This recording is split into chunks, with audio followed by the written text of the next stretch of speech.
Hey everyone, we're starting off with some blues today. I'm gonna do a little reading. Again, I record these ahead of time, so I have no clue what chapter is what.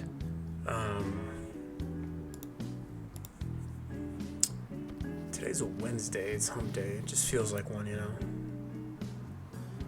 Everybody's just trying to go home, everybody's trying to not do anything. I gotta get this one's nice.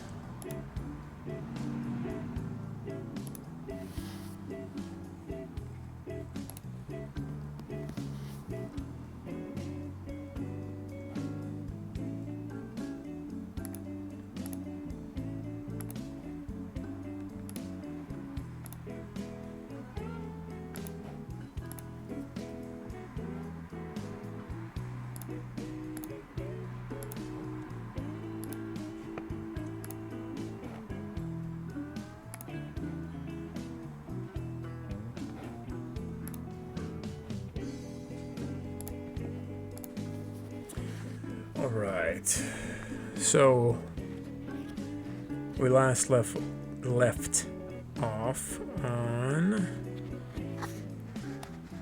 Dedication Day. Is that really what we... No, I think we read it further than this. Hold on. I gotta find my little bookmark now.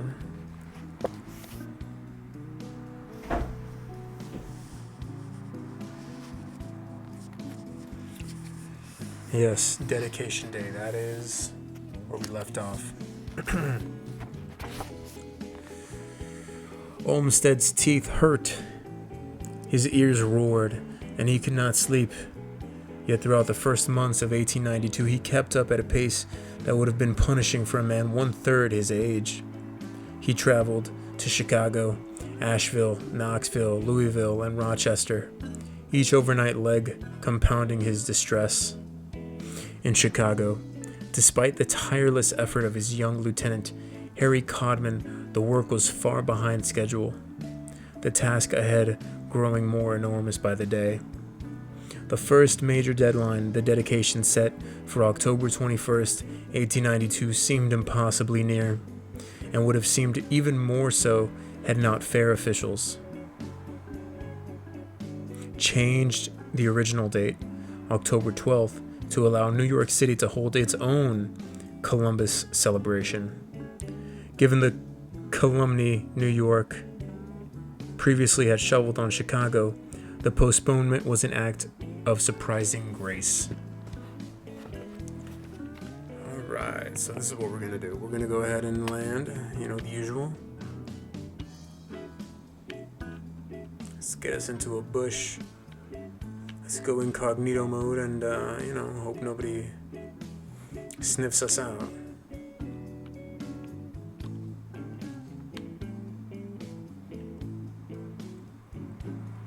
I really like this blues music, I'm not gonna lie to you. Very good feng shui, if you will.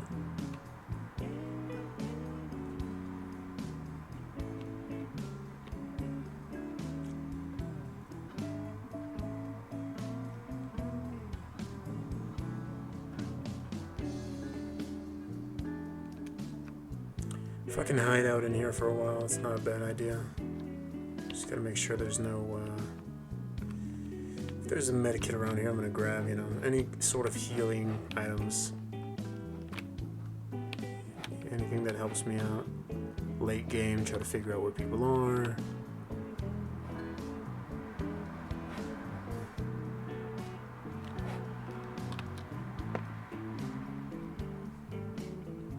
Right. There we go, that's it.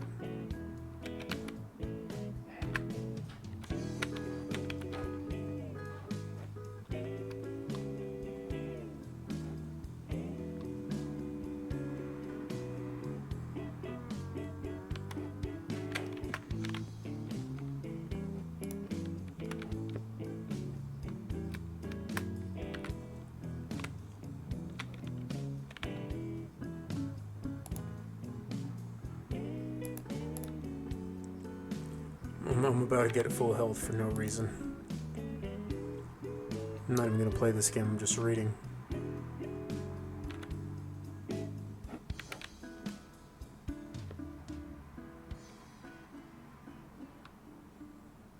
What a good song. I like that song. Very beautiful vibration. Ooh, that's nice. I'm gonna lower that just a tad bit.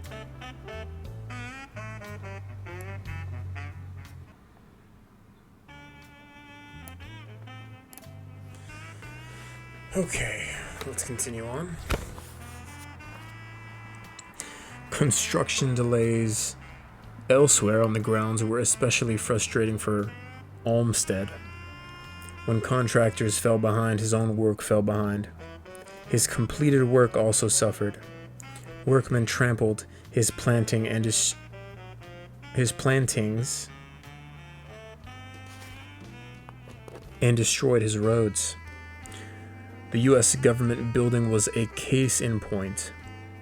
All over its surroundings, reported Rudolf Ulrich, his landscape superintendent.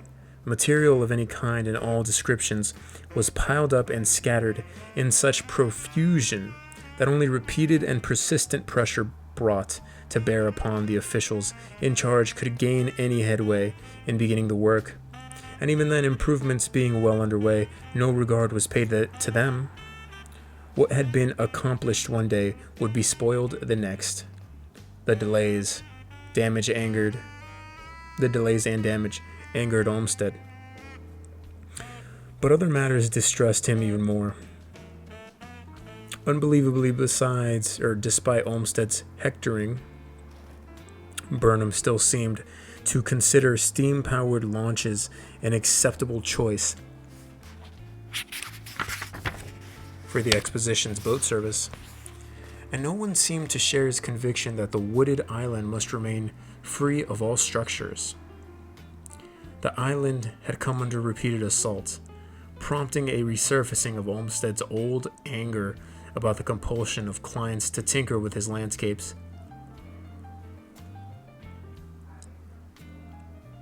Everyone wanted space on the island. First, it was Theodore Thomas, conductor of Chicago's Symphony, who saw the island as the ideal site, the only site for a music hall worthy of the fair. Olmsted would not allow it. Next came Theodore Roosevelt, head of the U.S. Civil Service Commission and a human gunboat.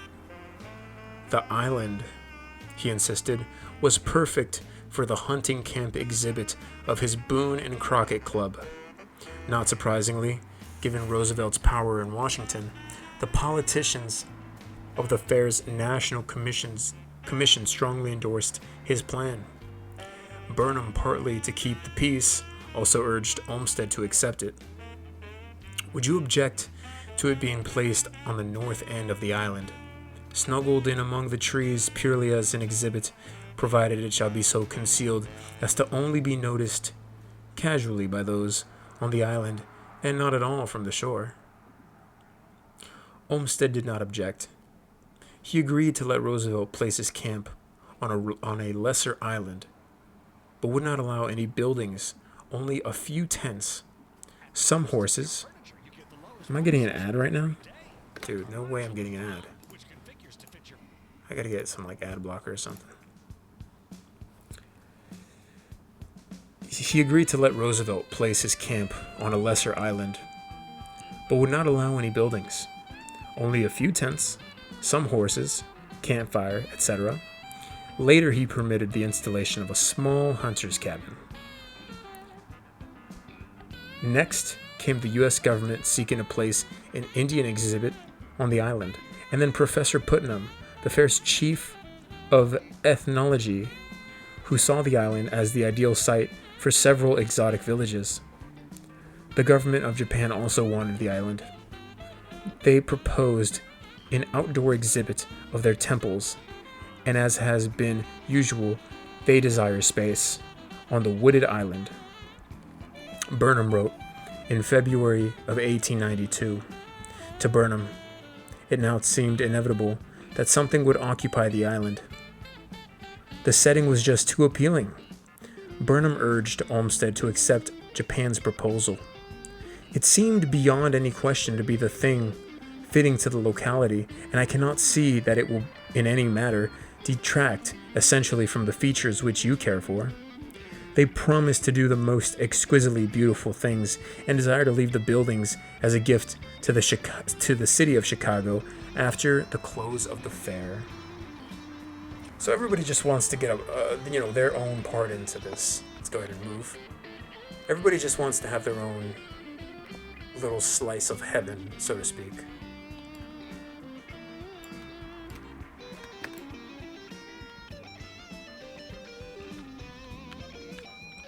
Just listen to this guitar absolutely cry.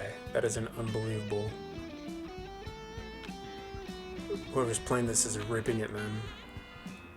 That saxophone, you can't beat it. I loved saxophone when I was a kid.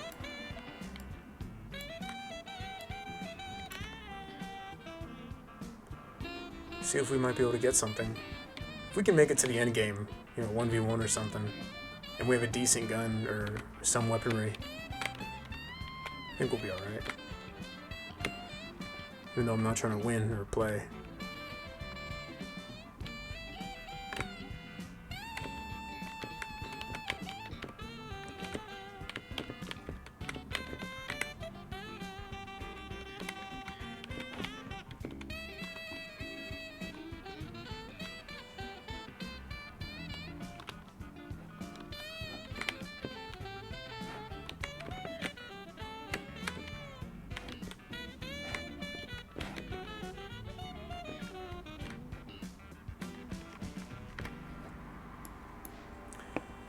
Alright, let's continue. Fearing much worse, Olmsted agreed. It did not help his mood any that as he battled to protect the island, he learned of another attack on his beloved Central Park.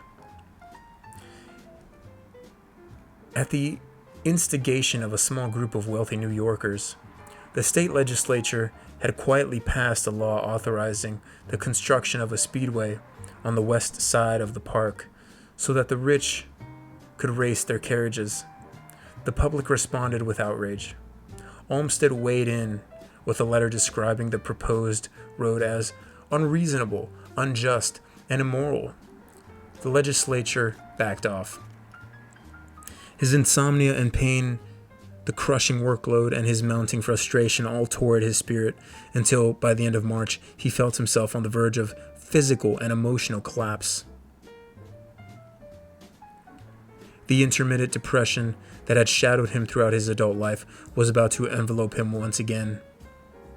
When Olmsted is blue, a friend once wrote, the logic of his despondency is crushing and terrible. Olmsted, however, believed that all he needed was a good rest. And in keeping with the therapeutic mores of the age, he decided to do his convalescing in Europe, where the scenery also would provide an opportunity for him to enrich his visual vocabulary. Ooh, I like that. He planned forays to public gardens and parks and the grounds of the old Paris Exposition. He put the eldest son, John, in charge of the Brookline office and left Harry Codman in charge in Chicago to guide the work on the World's Fair. At the last minute, he decided to bring along two of his children, Marion and Rick, and another young man, Phil Codman, who was Harry's younger brother. For Marion and the boys, it promised to be a dream journey. For Olmsted, it became something rather more dark. They sailed on Saturday, April 2nd, 1892, and arrived in Liverpool under a barrage of hail and snow. Hey, Bubba. What's going on? Hey, to Miss Frizzle? There you go. You can fix it up. Yeah, cover your legs. Stay warm. Stay warm. Stay warm. All right. You want to take out your socks? All right, go ahead, Bubba. My brother has made an appearance, and he's got his little socks on. Take your socks off. Yeah. Get comfortable. Stay a while with your brother. Just hang out with brother.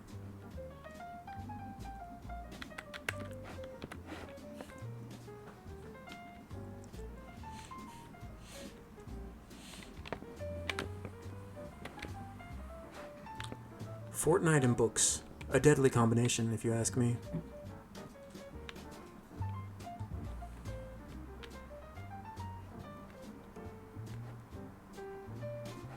Remember, we can make no noise, little to no noise, so long as we can help it. I don't know that this place has any bushes. There are bushes on the road there. Not sure I want to be staking out on the road. Could always be worse, I guess. Hi, Bubba. Did you get a Gatorade? Yeah. Nice. Got a cool little Gatorade.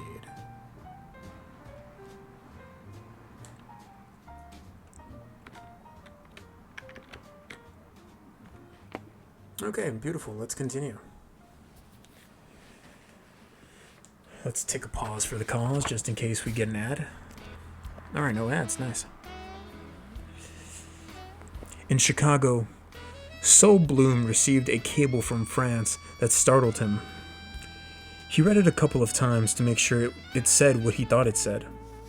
His Algerians, scores of them along with all their animals and material possessions, were already at sea, sailing for America and the fair 1 year early.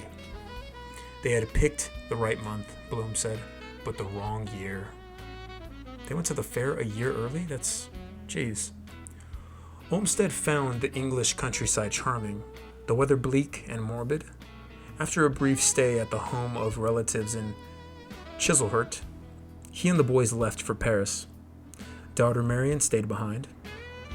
In Paris, Olmsted went to the old exposition grounds. The gardens were sparse, suppressed by a long winter, and the buildings had not weathered well, but enough of the fair remained to give him a tolerable idea of what the exposition once had been. Clearly, the site was still popular.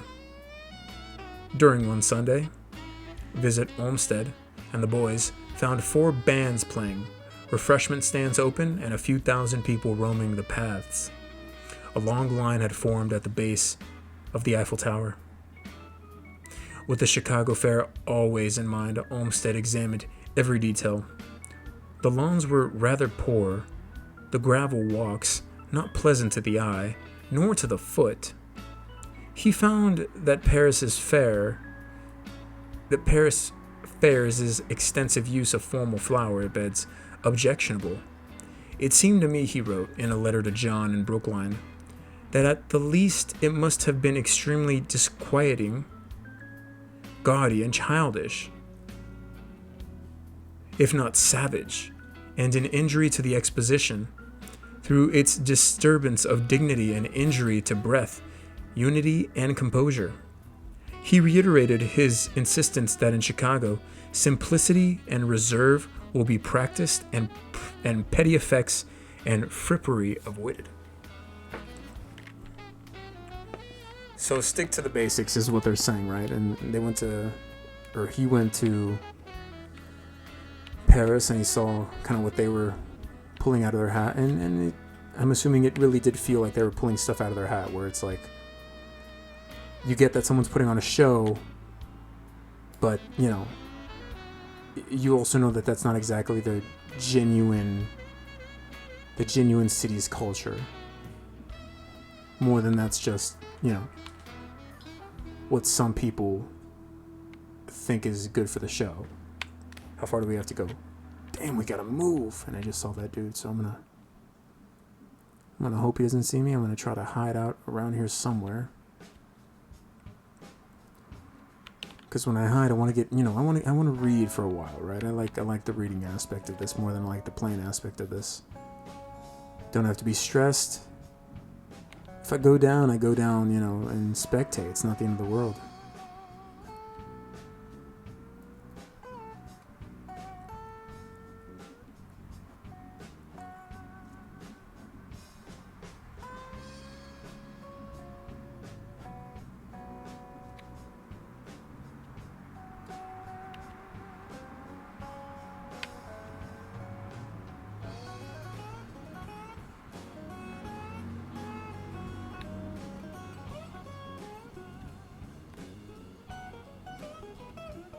I'm really testing my luck here.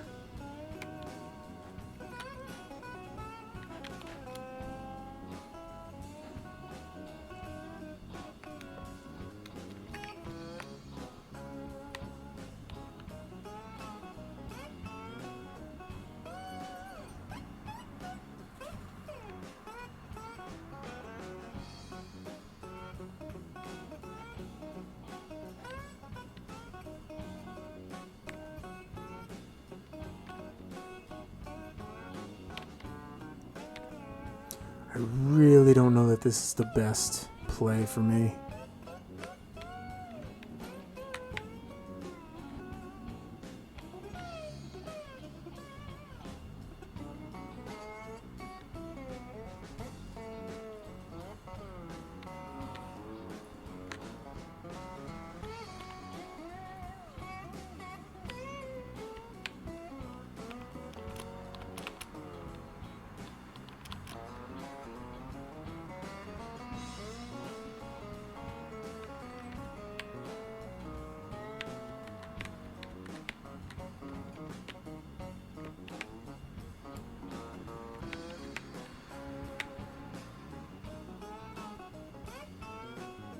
Should I do it?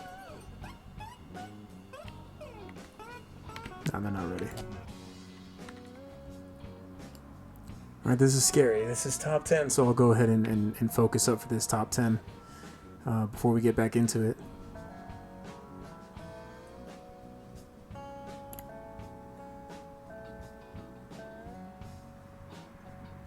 Just throw a warning shot out there.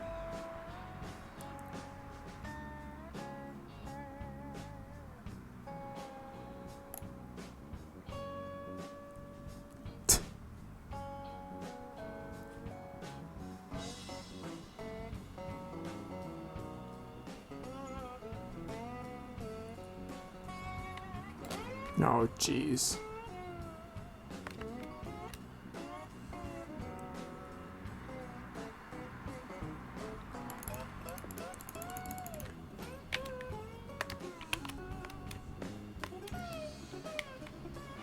Ooh.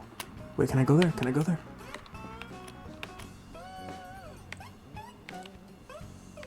Alright, so this isn't going to be the smoothest transition in the world.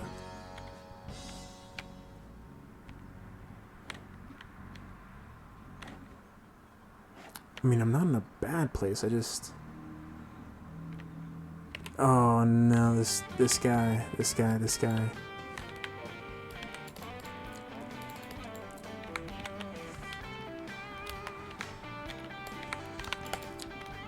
Oh, really? Well, I tried my best. Thank you, bud.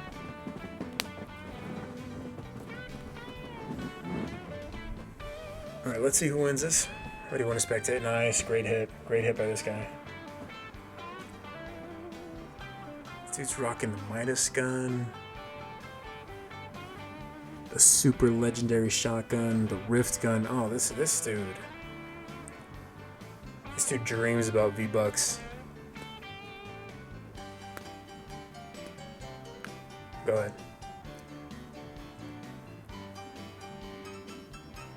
Yep.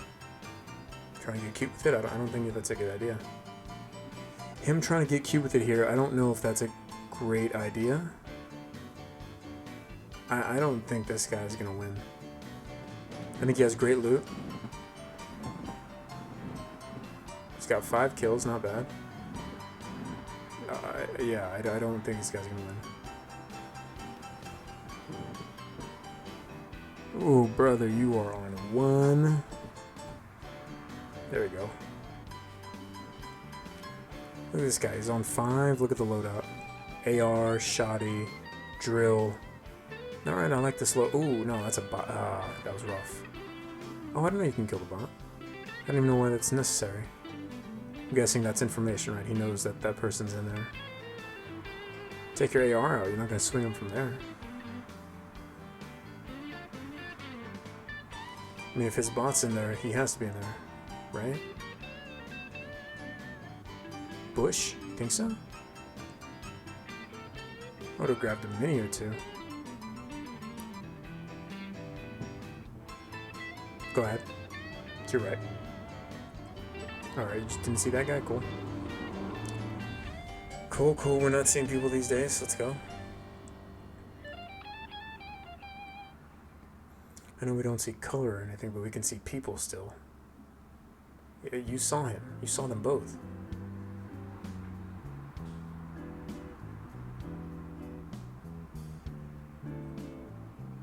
Go ahead. One at a time. Ooh, I would have taken some warning shots. Play the rock, yep. Oh. Rough. Rough, rough, rough, rough, rough. Bat that, bat that, bat that. Should have batted that. Oh, bat wins here. No, no, no, bat wins here. Bat wins. No, your gloves are good too, but I think bat wins here. It's too far, you're too far. Nice. Great W by Cat Girl or whatever the skin is. Great W, great W.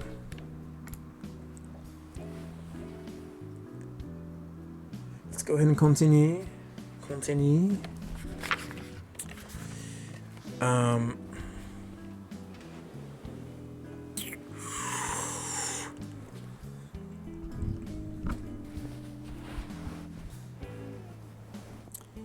The visit rekindled his concern that in the quest to surpass the Paris Exposition, Burnham and his architects had lost sight of what a World's Fair ought to be.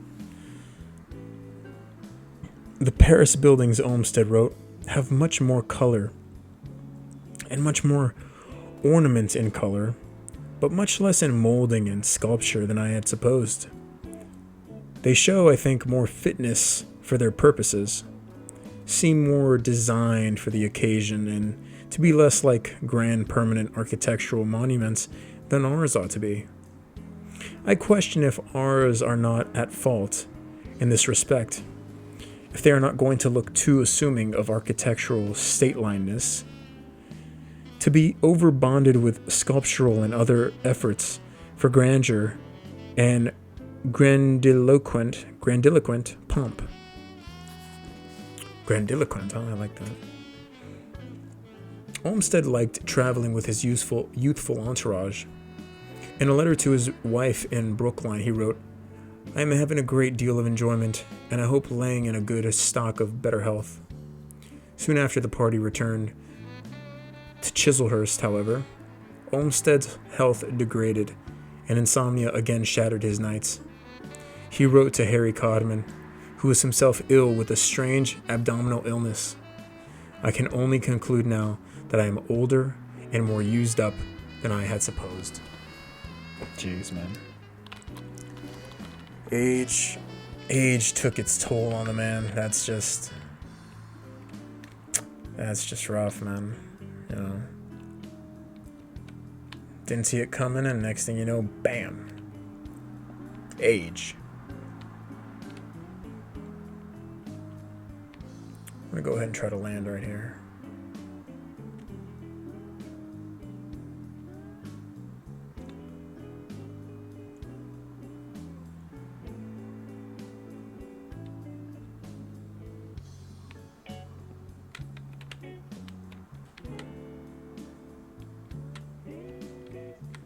Uh-oh.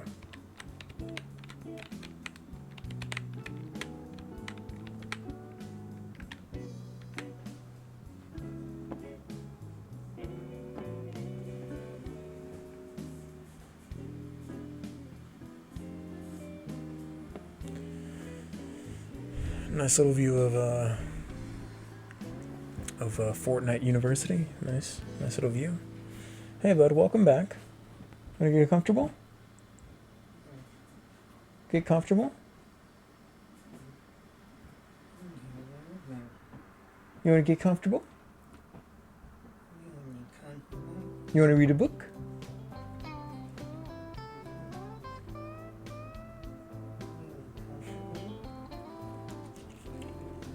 You want to read with me? Oh, no, okay. You want to lay down, get comfortable? Put on your blankie? Put on your blankie, Bubba. Go ahead. Cover your feet, alright? Make sure your feet aren't cold. Lay back, lay back, lay back. Comfortable, nice and comfortable. There you go, yeah. Yeah, get your feet warm. Get your feet warm, your little feet. How you doing? Yeah. Hey. Hey there. Hey there. Cover your belly. Cover your belly. Stay warm. Stay warm. Don't get cold. Don't get cold.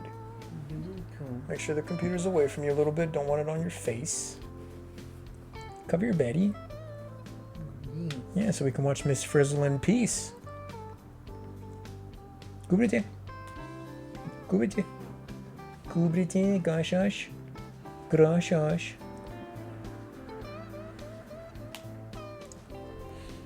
Alright, let's continue reading.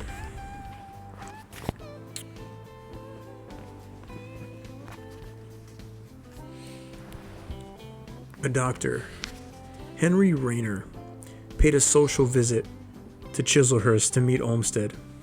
He happened to be a specialist in treating nervous disorders and was so appalled by Olmsted's appearance that he offered to take him to his own house in the Hampstead Heath, outside London, and care for him personally. Olmsted accepted. Despite Rayner's close attention, Olmsted's condition did not improve. His stay at Hampstead Heath became wearisome. "You know that I am practically in prison here," he wrote to Harry Codman on June 16, 1892. "Every day I look for decided improvement, and thus far every day I am disappointed." Dr. Rayner, too, was perplexed. According to Olmsted, he says with confidence after repeating examinations of all my anatomy that I have no organic trouble, and that I may reasonably expect, under favorable circumstances, to keep at work for several years to come. He regards my present trouble as a variation in form of the troubles which led me to come abroad.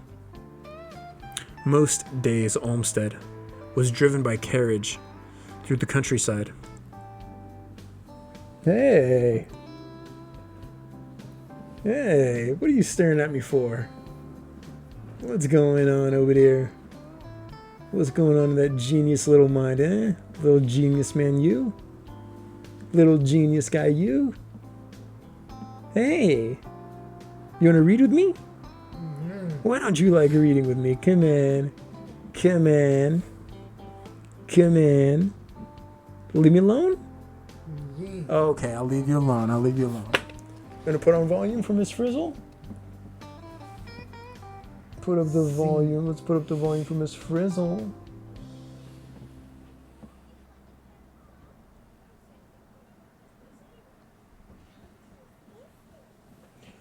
Are you listening to Ralphie and Dorothy Ann and Wanda? And Arnold and Janet? Alright, Bubba. You watch. You enjoy. You learn. You learn something new every day, alright? Alright, alright. Most days Olmsted was driven by carriage through the countryside. Every day more or less on a different road to view gardens, churchyards, private parks, and the natural landscape. Nearly every ornamental flower bed offended him. He dismissed them as childish, vulgar, flaunting, or impertinent, out of place and discordant. The countryside itself, however, charmed him. There is nothing in America to be compared with the pastoral or with the picturesque beauty that is common property in England. I cannot go out without being delighted. The view before me as I write, veiled by the rain, is just enchanting. The loveliest scenes he found were comprised of the simplest, most natural juxtapositions of native plants. The finest combination is one of gorse, sweet briar, brambles, hawthorn, and ivy. Even when there is no bloom, this is charming.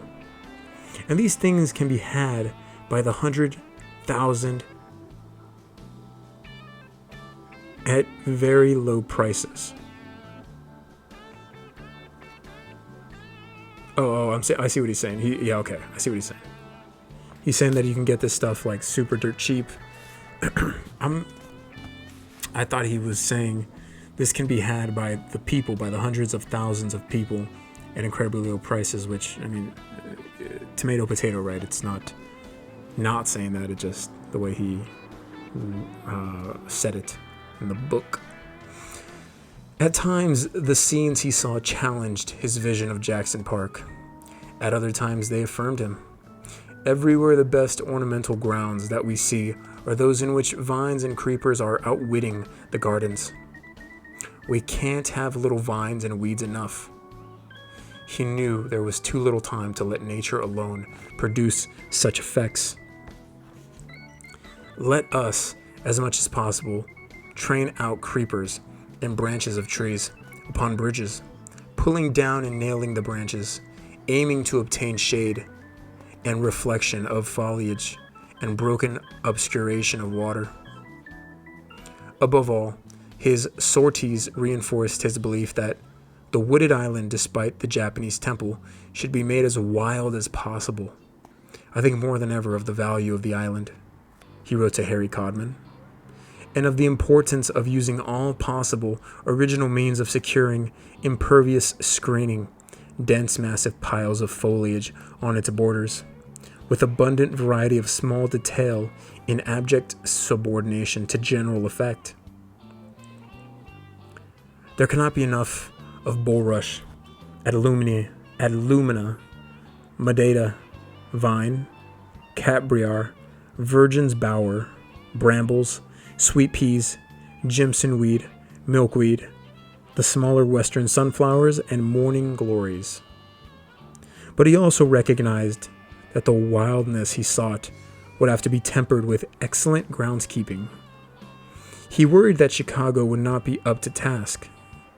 The standard of an English laborer, hack driver, or cad in respect to neatness, smugness, and elegance of gardens and grounds, and paths and ways is infinitely higher than that of a Chicago merchant prince or virtuoso. That's saying a lot. He wrote to Codman, and we shall be disgraced if we fail to work up to a far higher level than our masters will be prepared to think suitable. Interesting, calling the masters the people the masters.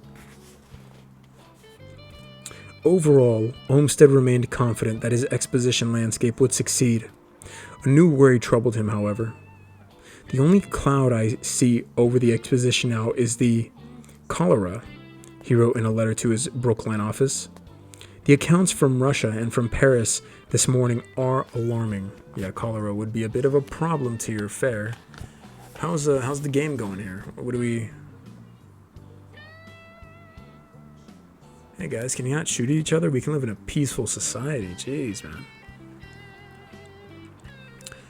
As Sol Bloom's Algerians neared New York Harbor, workers assigned to the Midway erected temporary buildings to house them. Bloom went to New York to meet the ship and reserved 2 train cars to bring the villagers and their cargo back to Chicago. As the Algerians left the ship, they began moving in all directions at once. I could see them getting lost, being run over, and landing in jail, Bloom said. No one seemed to be in charge. Bloom raced up to them, shouting commands in French and English. A giant, black, complected man walked up to Bloom and in perfect House of Lords English said, I suggest you be more civil. Otherwise I may lose my temper and throw you into the water. I suggest you not lose your cool, kid. I will destroy you. I respect that. The man identified himself as Archie, and as the two settled into a more peaceful conversation, he revealed to Bloom that he had spent a decade in London serving as a rich man's bodyguard. At present, he said, I am responsible for conveying my associates to a place called Chicago. I understand it is somewhere in the hinterland. Hinterland. I never heard that saying. Bloom handed him a cigar and proposed that he become his bodyguard and assistant. Your office, Archie said. It's quite satisfactory. Both men lit up and puffed smoke into the fragrant murk above New York Harbor. Doesn't this sound like a Home Depot commercial? Do you need wood? Do you need paint? Do you need wood and paint? Well, Home Depot's got the solution. Now it's starting at $499.99. Come Home Depot. We're your family, or whatever the fuck they're saying it is, right? Hey, Bubba. You watching Magic School Bus? Yeah. What are you learning? Let's see what's going on here. Oh, you're learning about plants and animals? Yes. You want to read with me? No. Why do you never want to read with me? Why? Why are you so rude, huh? I try to catch him off guard, but he's too smart of a boy. I'll give him prompts. He'll answer me yes 10 times, but that 11th time, he just, no. Burnham fought to boost the rate of construction, especially of the manufacturers and liberal arts building, which had to be completed by dedication day. In March, with just half a year remaining until the dedication, he invoked the Caesar clause of his construction contracts. He ordered the builder of the electricity building to double his workforce and to put the men to work at night under electric lights. I need a little bit of water or something. He threatened the manufacturer's contractor with the same fate if he did not increase the pace of his work. Burnham had all but given up hope of surpassing the Eiffel Tower. Most recently, he had turned down another outlandish idea. This from an earnest young Pittsburgh engineer who had attended his lecture. Who had attended his lecture to the Saturday Afternoon Club. The man was credible enough. His company held the contract for inspecting all the steel used in the fair's structures, but the thing he proposed to build just did not seem feasible. Too fragile, Burnham told him. The public, he said, would be afraid. A hostile spring further hampered the fair's progress. On Tuesday, April 5th, 1892 at 6:50 a.m., a sudden windstorm demolished the fair's just-finished pumping station and tore down 65 feet of the Illinois State Building. 3 weeks later, another storm destroyed 800 feet of the south wall of the Manufacturers and Liberal Arts Building. The wind, the Tribune observed, seems to have a grudge against the World's Fairgrounds. To find ways to accelerate the work, Burnham called the Eastern architects to Chicago. One looming problem was how to color the exteriors of the main buildings, especially the staff-coated palisades of the Manufacturers and Liberal Arts Building. During the meeting, an idea arose that in the short run promised a dramatic acceleration of the work, but that eventually served to fix the fair in the world's imagination as a thing of otherworldly beauty. What are you up to? What are you up to, crazy guy? I'm seeing you. I'm watching you. You want to come and play with me? All right. Don't gotta get frustrated with me. What do we got going on? Some dude in a car. What's he doing? Charging? Hanging? Oh. We got action. Oh, here we go. All right, guys. Let's have a clean fight. Keep it in front of me so I can watch. I mean, hit your shots, dude. Holy shoot. Go ahead. You're running? Go get him. Oh, you hear more shots?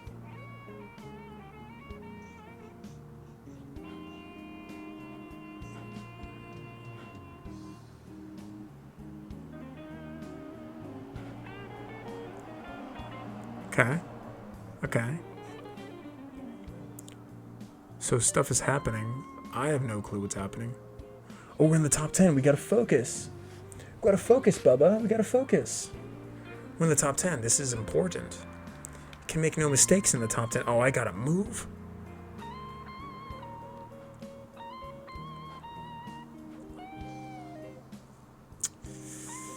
So I've gotta move. I don't...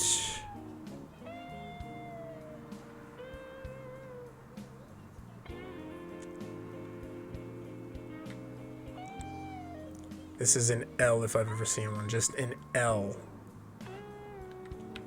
Alright, might as well take my chances here. Here we go, here we go, here we go, here we go, here we go, here we go, here we go, here we go, here we go, here we go, here we go, here we go, here we go, here we go. Where you at? Where you at? Where you at? This crazy guy. What's he doing? You think you can take me on? I'm in a car. Hate to break it to you, kid. But, ooh, gotta go. Let him take that L.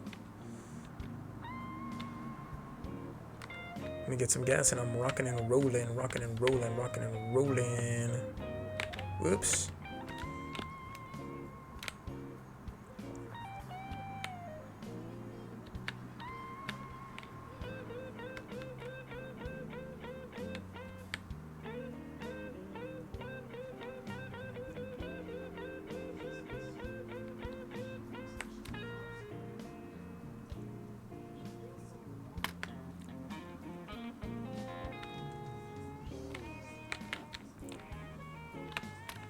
Let me grab a gun or something. I'm in the top 10, dude. Don't you know who I am? Don't you know that I read books and play Fortnite? Come on, dude. Get with the program.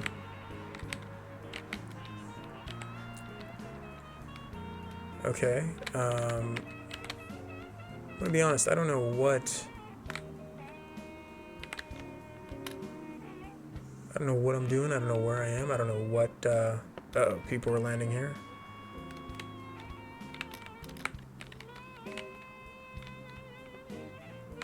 Oh gosh, I'm on the dude's left.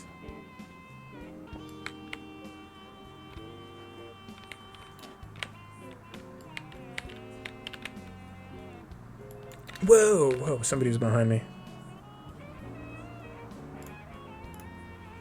Alright, let's spectate this. Dude is glowing purple.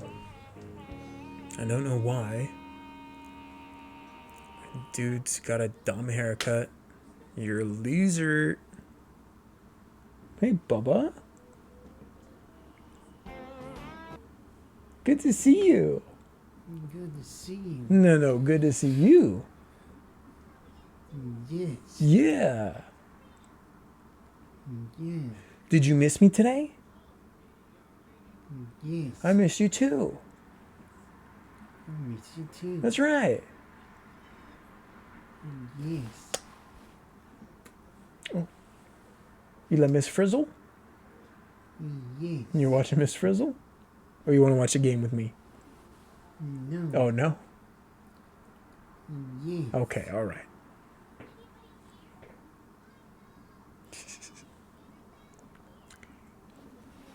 Where's my music? Of course I'm still here. Ooh, I like that. Dude, learn how to hop up. What are you doing? Oh, a bat? Nice. Top 4, playing this island. Ooh. Get the bat out. Oh, get the shotgun out, shotgun. Ugh. If you could have put that thing in his nostrils. Oh my gosh. To your left. Okay, good shots.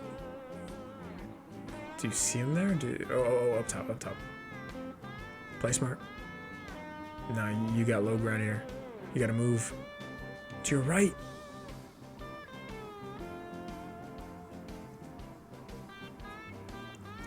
Drill, huge value. No! Wow. I don't know that I would have made that play. This guy probably knows something I don't know. Let's see how he plays it. Shocking out. Oh, to your left. Yeah. Oh, dude, no, you gotta get out of there. If this dude hits that, nice. Yeah, there you go.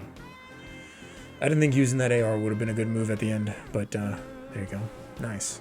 Look at that. Nothing fancy. Used a shotgun and just hit his shots. Simple.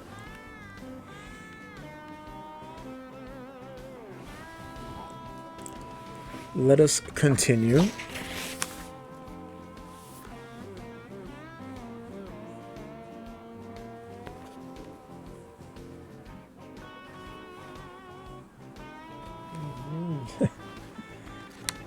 Oh, he really does not like reading with me. No, he does not. No, he does not.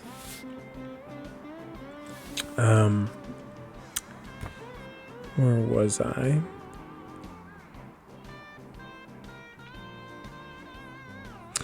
By all rights, the arena of exterior decoration belonged to William Prettyman. What a name, Prettyman. The fair's official director of color. Really, a director of color. That sounds racist, but whatever. Burnham admitted later that he had hired Prettyman for the job, largely on account of his great friendship to John Root. Prettyman was ill-suited to the job. Harriet Monroe, who knew him, and his wife wrote, "His genius was betrayed by lofty and indomitable traits of character, which could not yield or compromise, and so his life was a tragedy of inconsequence." The day of the meeting, Prettyman was on the East Coast. The architects proceeded without him. I was urging everyone on, knowing I had an awful fight against time, Burnham said. We talked about the colors, and finally, thought came, let us make it all perfectly white. I do not remember who made that suggestion. It might have been one of those things that reached all minds at once. At any rate, I decided it. Let's go ahead and get into a bush here. Mr. Prettyman in charge of the decor and the color.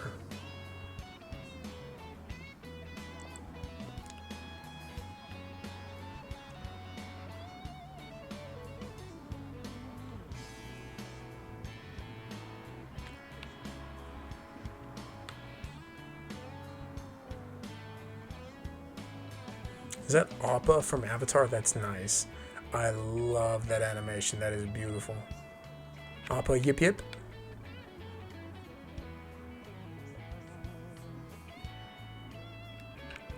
You think Avatar ever like yip yipped Appa and Appa just did not yip yip? You know what I mean? Like he just didn't pay attention. It's like, dude, don't tell me what to do.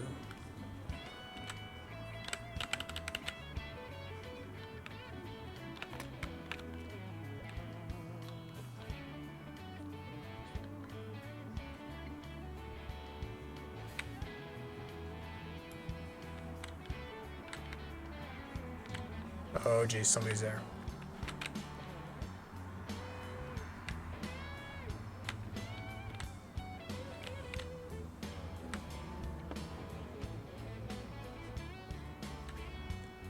This will be where I camp out.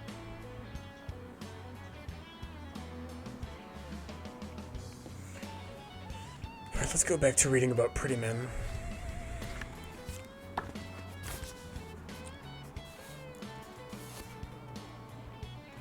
The Mines building, designed by Chicago's Solon S.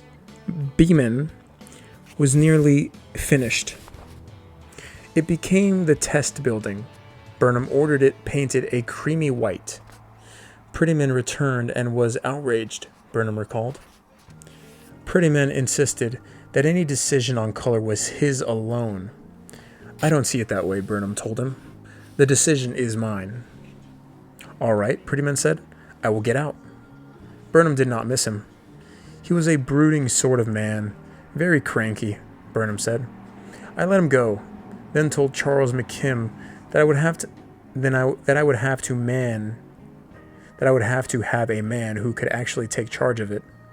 and that I would not decide from the point of friendship.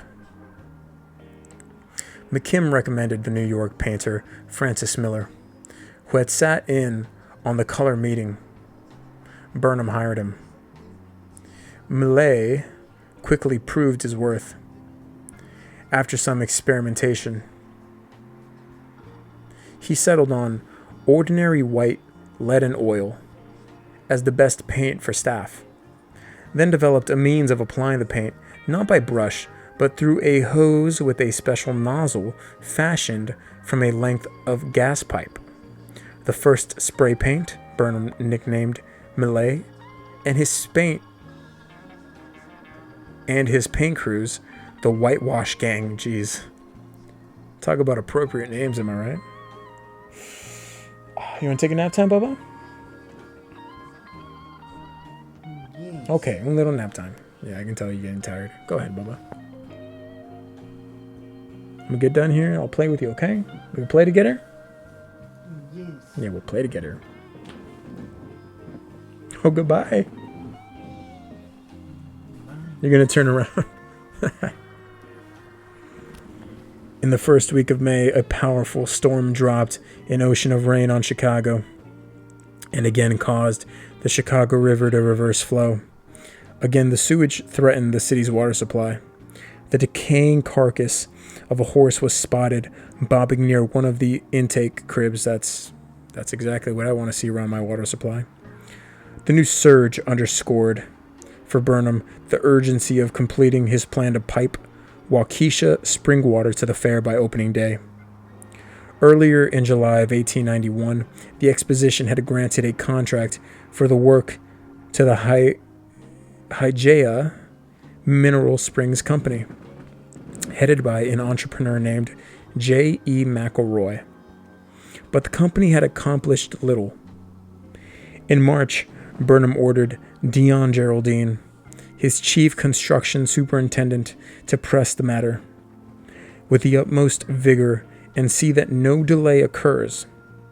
Hygeia secured rights to lay its pipe from its spring house in Waukesha through the village itself, but failed to anticipate the intensity of opposition from citizens who feared the pipeline would defigure their landscape and drain their famous springs.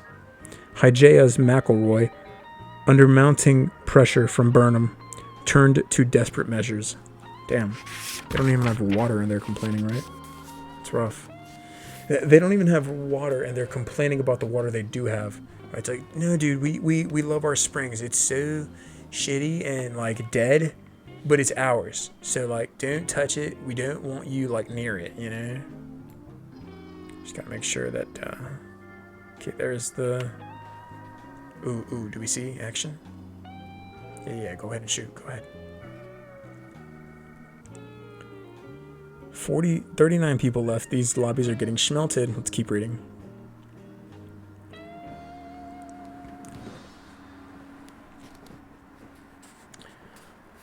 On Saturday evening, May 7th of 1892, McElroy loaded a special train with pipes, picks, shovels, and 300 men, and set off for Waukesha to dig his pipeline under cover of darkness. Word of the expedition beat the train to Waukesha. As it pulled into the station, someone rang the village fire bell, and soon a large force of men armed with clubs, pistols, and shotguns converged on the train. 2 fire engines arrived, hissing steam, their crews ready to blast the pipe layers with water. One village leader told McElroy that if he went ahead with his plan, he would not leave town alive. Soon, another 1,000 or so townspeople joined the small army at the station. One group of men dragged a cannon from the town hall and trained it on Hygeia's bottling plant. After a brief standoff, McElroy and the pipe layers went back to Chicago. Burnham still wanted that water. Workers had already laid pipes in Jackson Park for 200 spring water booths. McElroy gave up trying to run pipes directly into the village of Waukesha. Instead, he brought a spring in the town of Big Bend, 12 miles south of Waukesha, just inside the Waukesha County line. For visitors would be able to drink Waukesha spring water after all. That the water came from the county and not the famous villages was a subtlety upon which Burnham and McElroy did not dwell. In Jackson Park, everyone became caught up in the accelerating pace of construction. I gotta turn on my flashlight now. Getting dark. Here we go. Uno momento, por favor.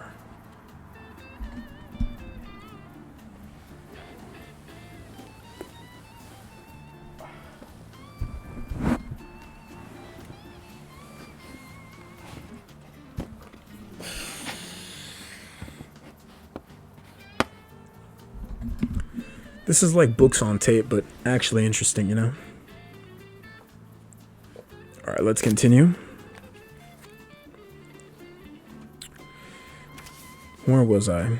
Oh, listen to this guitar just rip itself. Listen to that. Oh my gosh. It's beautiful.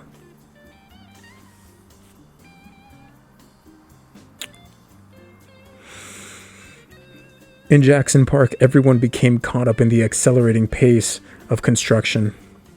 As the buildings rose, the architects spotted flaws in these designs, but found the forward crush of work so overwhelming, it threatened to leave the flaws locked in stone, or at least staff. Frank Millay unofficially kept watch over the buildings of the Eastern architects during their lengthy absences from the park, lest some ad hoc decision cause irreparable aesthetic damage. On June 6th of 1892, he wrote to Charles McKim, designer of the agriculture building, Dude, F Asana. Just because it's an ad, I'll make sure I never use it. Dude, I hope your company, I hope bad things happen to you. I really do.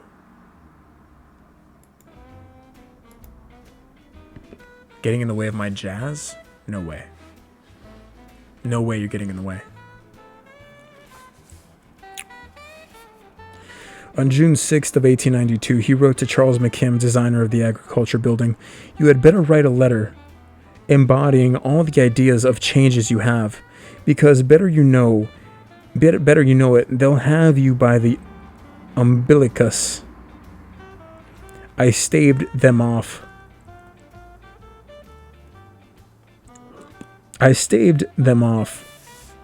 from a cement floor on the rotunda today and insisted that you must have brick.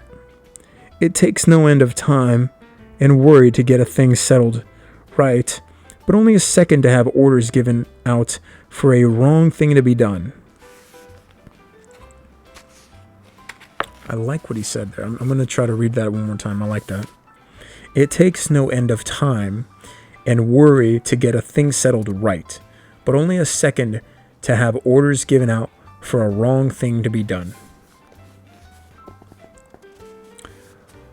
All these remarks are in strict confidence, and I write in this way to urge you to be explicit and flat-footed on your wishes. I like that. I'm gonna make a little note there. Where's my pen at? Here we go. There's something about that paragraph that just it's screaming, remember this, right? It takes no end of time and worry to get a thing settled right, but only a second to have orders given out for a wrong thing to be done. All these remarks are in strict confidence, and I write in this way to urge you to be explicit and flat-footed in your wishes. Yeah, don't sugarcoat anything. Just say what it has to be, and it will be. At the manufacturers and liberal arts building, workers employed by contractors, Francis Agnew began the dangerous process of raising the giant iron trusses that would support the building's roof and create the widest span of unobstructed interior space ever attempted. The workers installed 3 sets of parallel railroad tracks along the length of the building. Atop these, on rail car wheels or trucks, they erected a traveler, a giant derrick consisting of 3 tall towers spanned at the top by a platform. Workers using the traveler could lift and position 2 trusses at a time. George Post's design called for 22 trusses. Each weighed 200 tons. Just getting the components to the park had required 600 rail cars. Jeez, alright, so this thing's massive. On Wednesday, June 1st, exposition photographer Charles Arnold took a photograph of the building to record its progress. Anyone looking at that photograph would have had to conclude that the building could not possibly be finished in the 4.5 months that remained until dedication day. The trusses were in place, but no roof. The walls were just beginning to rise. When Arnold took the photograph, hundreds of men were at work on the building, but its scale was so great that none of the men was immediately visible. The ladders that rose from one level of scaffold to the next had all the substance of matchsticks and imparted to the structure an aura of fragility. In the foreground stood mountains of debris. 2 weeks later, Arnold returned for another photograph and captured a very different scene, one of devastation. On the night of June 13th, just after 9 o'clock, another abrupt storm had struck the fairgrounds, and this one also seemed to single out the manufacturers and liberal arts building. A large portion of the building's north end collapsed.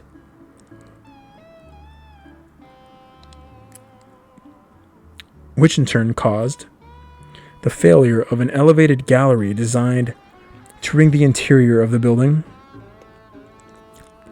100,000 feet of lumber crashed to the floor.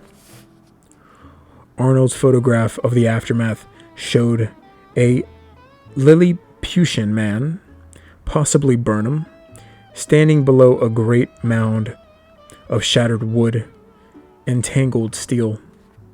This, of all the buildings, the contractor Francis Agnew acknowledged the wall had been used equately braced, but had been inadequately. It's because sometimes the word starts on the right hand side and then it continues on the left hand side, and I just got to put it together, you know. Acknowledged the wall had been inadequately braced, but blamed this condition on Burnham for pushing the men to build too quickly. Yeah, that's fair. That's fair. Now, Burnham pushed them even harder. He made good on his threat and doubled the number of men working on the building. They worked at night, in rain. Oh, we gotta move. Sorry, we'll be right back after these brief messages.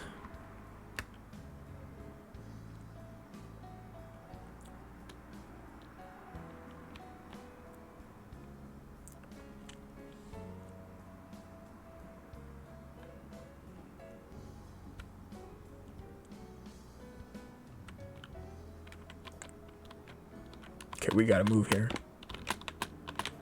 And I think it behooves me to try to, you know, be in a position where I don't have to. Oh, jeez, I'm gonna crash with these guys. I know it.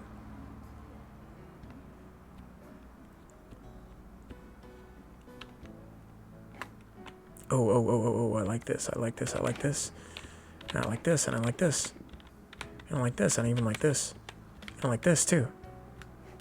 Somebody's shooting at me? Whoa, behind me. Whoa, dude. Whoa.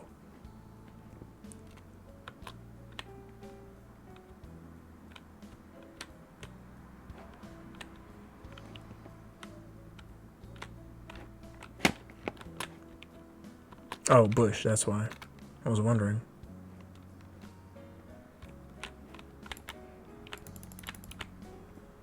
Dude's probably pushing this. Hello? How did I not hit this guy once? Not once, right? Oh, dude, I gotta get out of here. I gotta get lost in the sauce. I'm dead.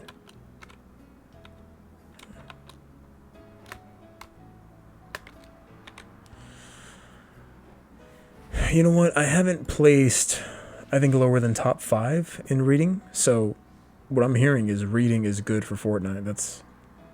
That's what that correlation is literally saying.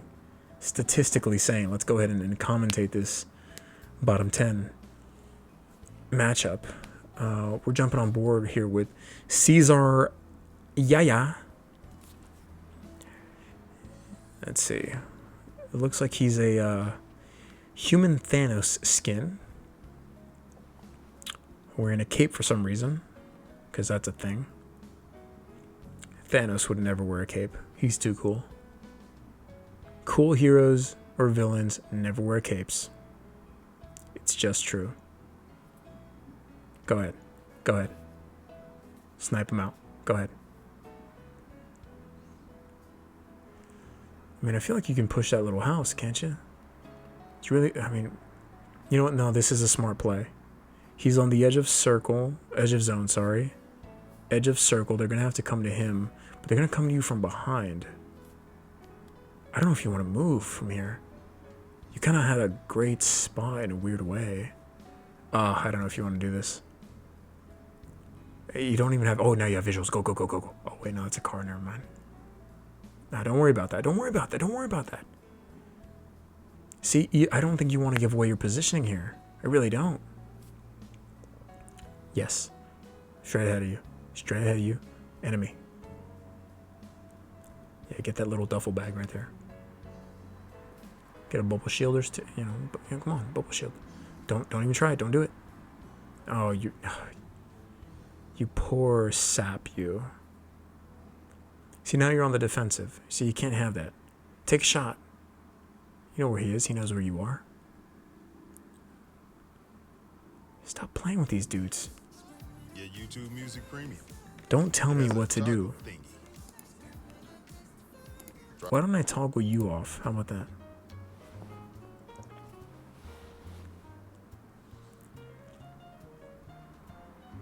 Go ahead. Oh. Oh, you clown. Oh, now you gotta go to them. Oh, no, no, no, no, no, no, no, no, no, no. You better hope he gets out of the car, and you just take the car. You better hope.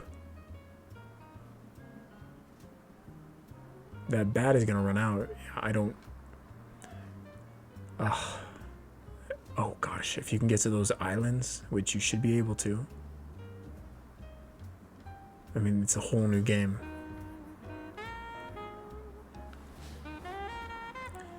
Come on, Caesar, show me something. Go ahead. Yep, great move.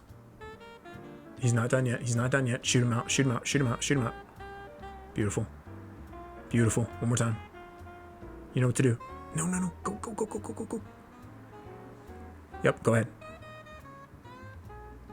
Beautiful. Fantastic. Grab that car. Grab that car and go. Oh. Oh, that's rough. He had a drill. Get the drill.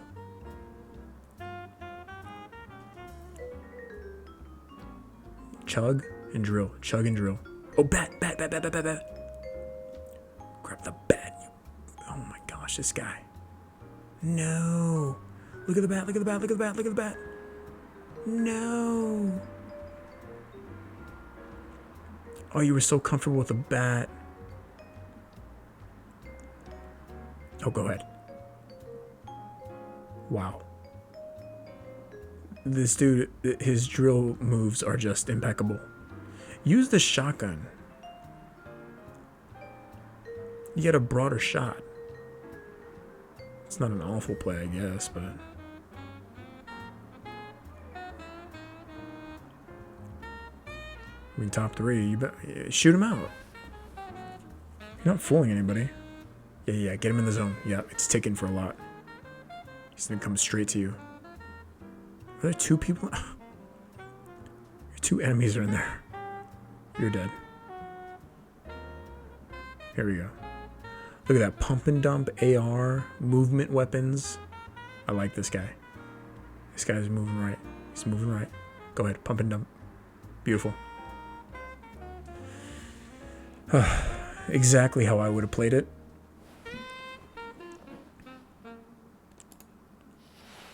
Exactly how I would have played it. Fantastic play by a fantastic player.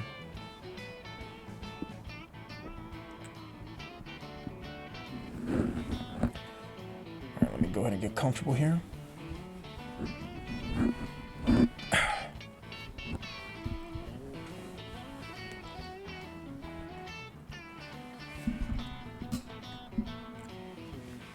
Let me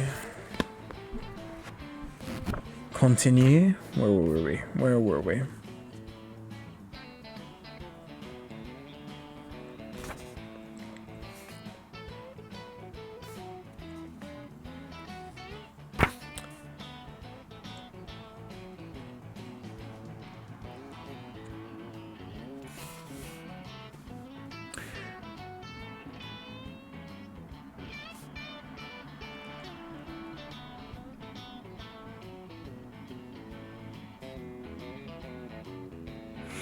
In August alone, the building took 3 lives. Jeez. Elsewhere on the grounds, 4 other men died, and dozens more suffered all manner of fractures, burns, and lacerations. The fair, according to one later appraisal, was a more dangerous place to work than a coal mine. Burnham intensified his drive for more power.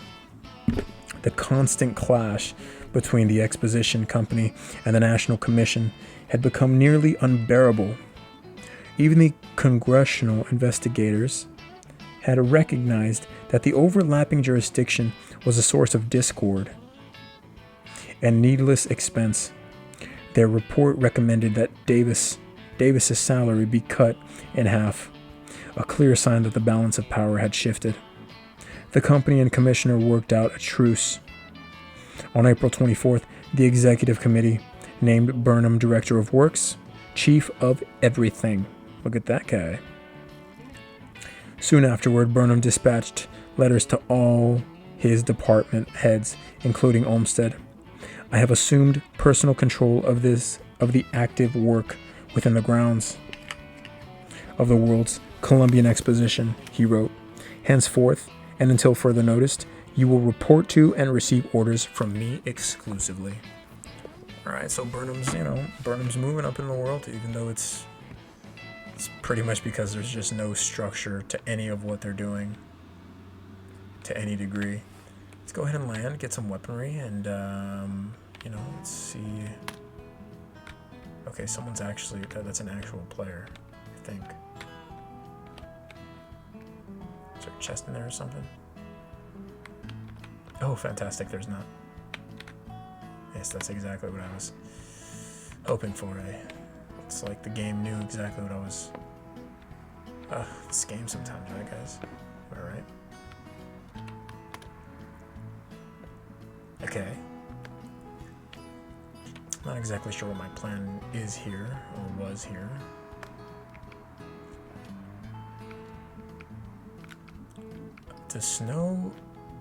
Do snowlands have bushes? I mean, I guess, yeah, they do. They do, okay. Let's go to Feng Shui Central, huh?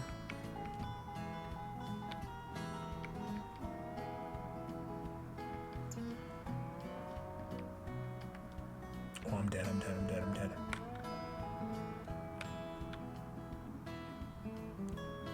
So I gotta get in the circle.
Should I fight this guy? Should I do it to him? To be honest, I don't think I can. I don't have any weapons.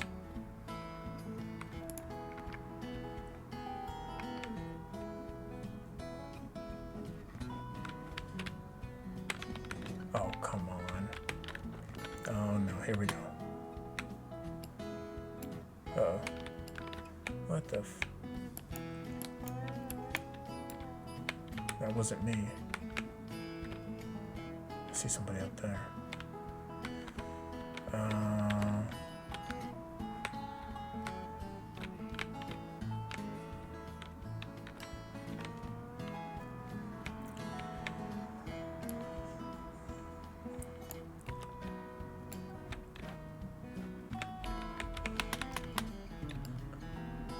Man, why don't you leave me alone? I'm just trying to read here.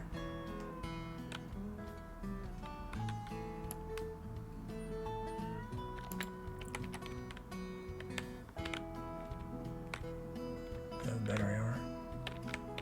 Oh shoot, he's looking right at me.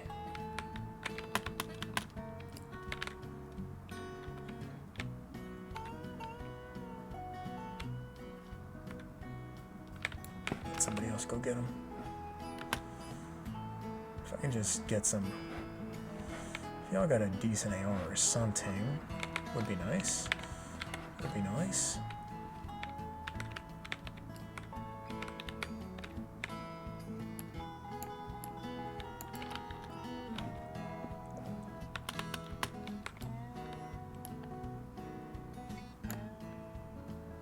Gosh, if I can get that back, that'd be nice.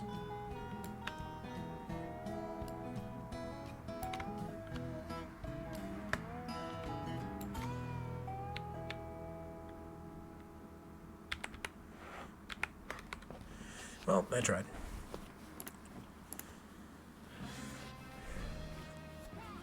Your favorite movies are on YouTube. Enjoy the That's funny because I don't watch movies on YouTube, you idiot. I'm a man of class. I watch movies on 123 Movies, like any gentleman would. You know when stupid people talk, don't you hate them? Alright, let's continue. In Pittsburgh, the young steel engineer became more convinced than ever that his challenge to the Eiffel Tower could succeed. He asked a partner in his inspection firm, W.F. Gronau, Gronau, to calculate the novel forces that would play among the components of his structure. In engineering parlance, it embodied little dead load, the static weight of immobile masses of brick and steel. Nearly all of it was live load, meaning weight that changes over time, as when a train passes over a bridge. I had no precedent, Gronau said. After 3 weeks of intense work, however, he came up with detailed specifications. The numbers were persuasive, even to Burnham. In June, the Ways and Means Committee agreed that the thing should be built. They granted a concession. The next day, the committee revoked it. Second thoughts. After a night spent dreaming of freak winds and shrieking steel, and 2,000 lives gone in a wink. Not a week, a wink. One member of the committee now called it a monstrosity. A chorus of engineers chanted that the thing could not be built, or at least not with any margin of safety. Its young designer still did not concede defeat, however. He spent $25,000 on drawings and additional specifications and used them to recruit a cadre of investors that included two prominent engineers, Robert Hunt, head of the major Chicago firm, and Andrew Onderdonk, famous for helping construct the Canadian Pacific Railway. Soon, he sensed a change. The new man in charge of the Midway, Saul Bloom, had struck like a bolt of lightning and seemed amenable to just about anything. The more novel and startling, the better. And Burnham had gained almost limitless power over the construction and operations of the fair. The engineer readied himself for a third try. Okay, alright. The wheels are moving. Burnham's at the helm. Let's go on to the next paragraph. Sorry, I gotta check how far along we are. Oh, we're actually already there, basically. It's not bad at all. Nice. I always check how far along we are when I think I'm getting tired of something, but then when I see that I'm like, you know, I'm eerily close, I'm like, you know what, that's not bad at all.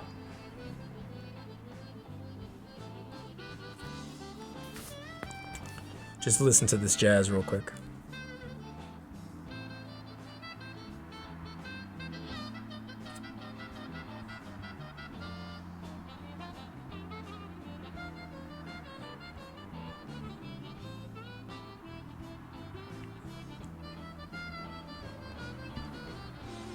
Oh shit, is that a fire? Hold on. Taking a pause for the cause.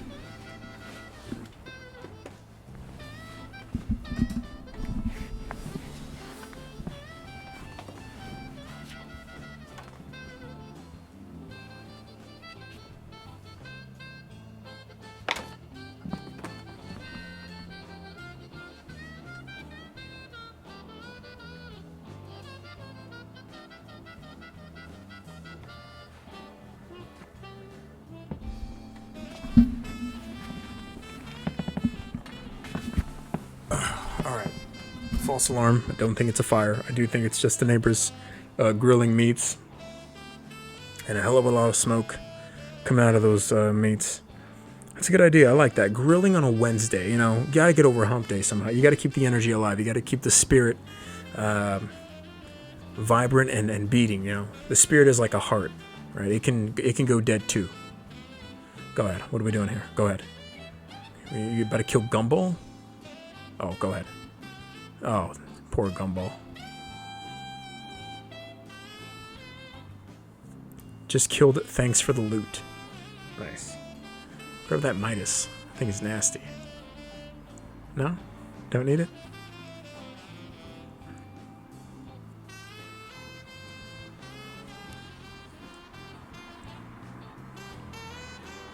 Did this dude kill all of them? Why is there so much loot?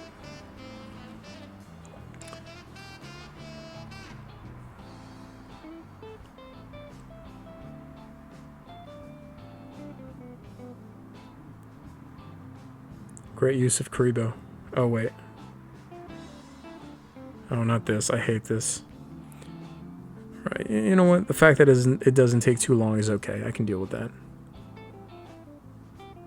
It's when it takes hours to kill the guy. I'm like, dude. And I don't even know what this does. Get that pumping up the blue. No. You don't need that.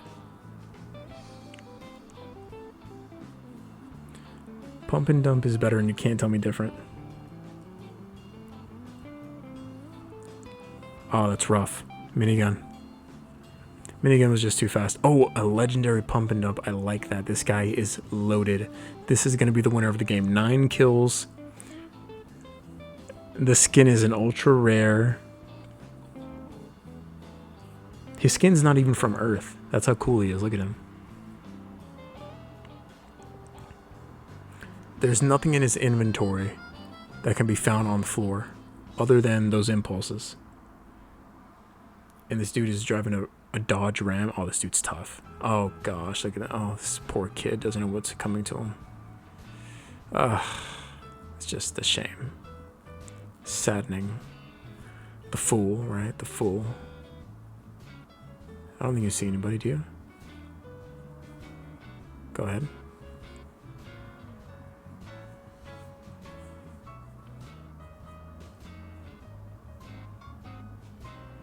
Oh, this is Bruce Wayne. Oh, no wonder he's so good. This is the actual Bruce Wayne. This is Bruce Wayne. This is Batman's butler. You don't want those gloves, trust me. Not with the loot you have, kid.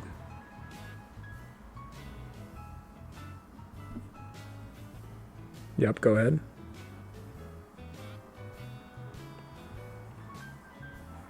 Oh, we're just gonna camp here? I was about to say, why would you camp? Only bitches play that way, you know? Go ahead. Okay.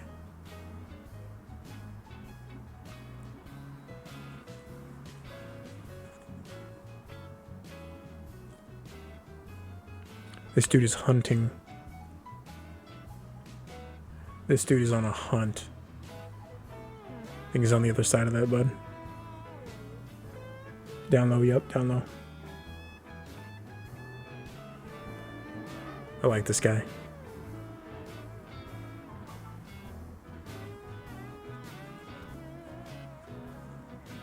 Go ahead.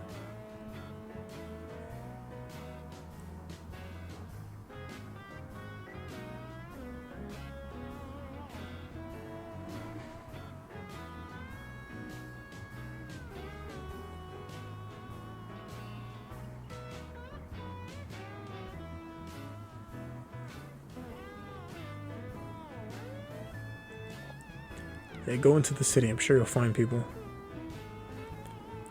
These are the outskirts, man. This is where you find the bots.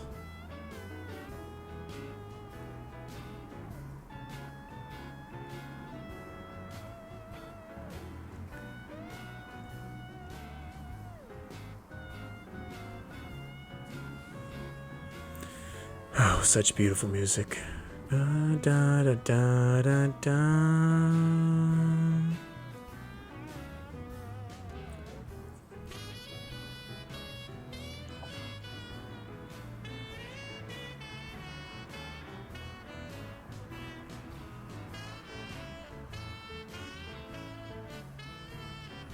Baby, won't you come build a fair with me?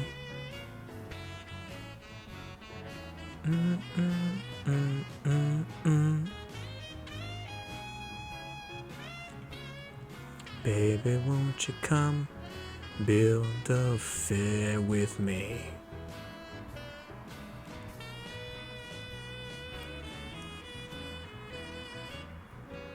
Alright, we're in the top 10. He sees shots up top. Go ahead. Go right at him.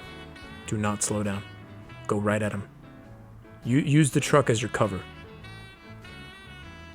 Destroy this guy. Oh, no. Go ahead. Go ahead. This guy doesn't know what's happening to him. You're gonna win. You're gonna win. You're gonna win. Oh. Pump and dump for the win. Look at that. Get the legendary. Get the legendary. Don't let that. Don't leave that on the floor. Don't you dare leave it on the floor. Don't. Dude. Who is this? Fuzzy Matt? Hey, Matt. Fuzzy. Hey, Fuzz. Hey, Fuzz. Alright. The Fuzz is not locked in. Fuzz, I'm gonna need you to pick up those legendary pump and dumps right there. Dude, fuck you, Ed Sheeran.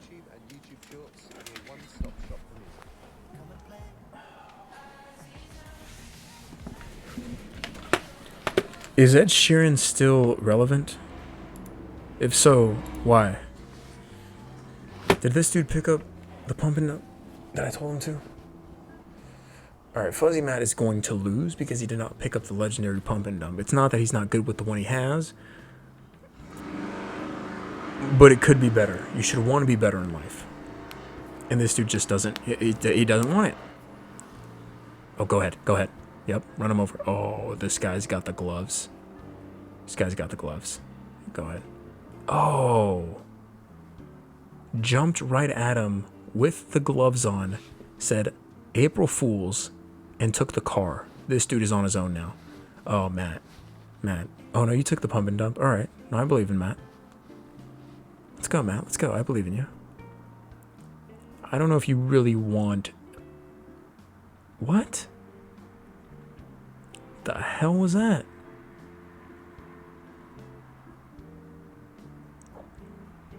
I don't know what gun that is, but that needs to be banned.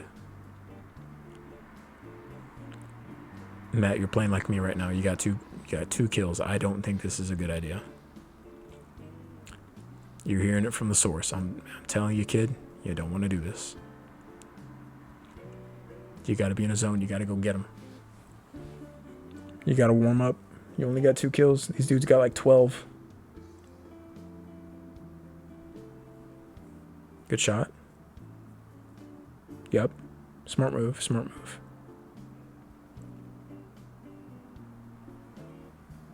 car's just invincible, isn't it? Go ahead. What is that gun?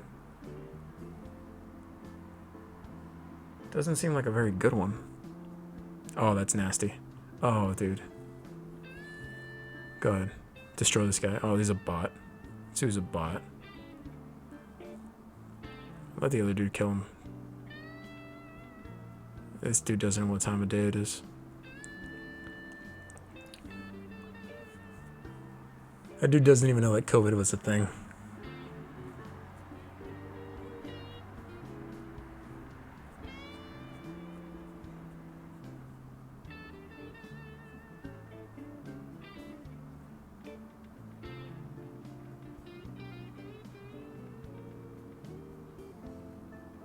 Matt, I would play that zipline, I'm not gonna lie to you.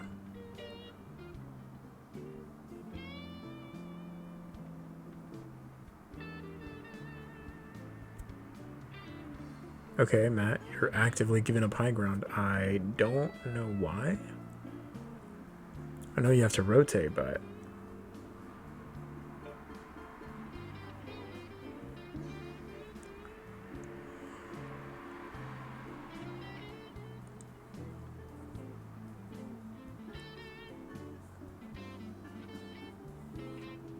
Go ahead. Go ahead. That is sad.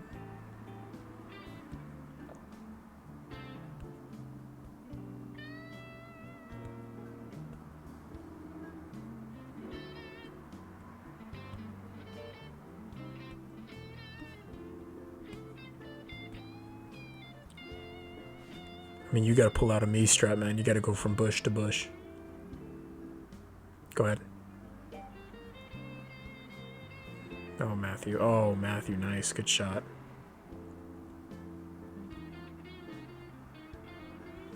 He's going underwater. Be prepared for that. Yup. Here we go. Big moves. Pump and dump out. You're not playing with the sniper still, please.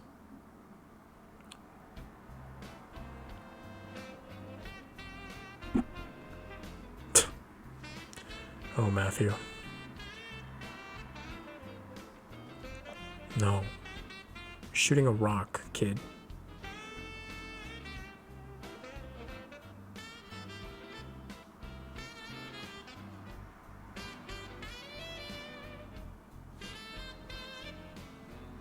Oh, go ahead. That is rough. That is a rough positioning. I'd go under. Play this rock.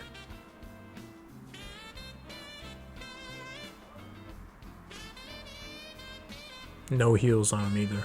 Oh, that's rough. Pump and dump. Pump and dump and hope. I don't know that this was the right play. Wow. Wow. The positioning you got with those little purple grenades. Oh no, you're dead, dude. You're dead. You're cooked. Oh, they gotta come to you? You have no health, man. You gotta hope they 1v1 each other and then you just, you know, clean up their dirty work.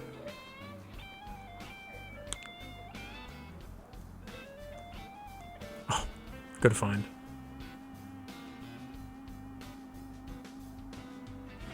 Oh, you're dead. Yeah. It was a health game at that point. Oh, this dude. Wow. Wow. Wow. This dude is a toothbrush and he won.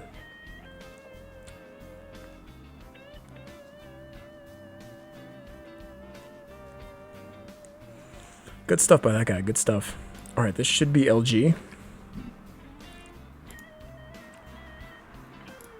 Damn, this has been a long chapter. This should be LG. Let's keep reading.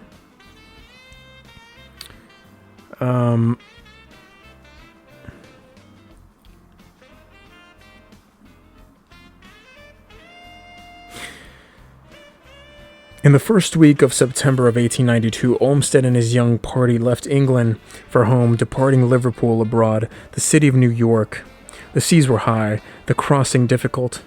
Seasickness felled Marion and left Rick perpetually queasy. Olmsted's own health again declined. His insomnia came back. He wrote, "I was more disabled when I returned than when I left." Now, however, he had no time to recuperate.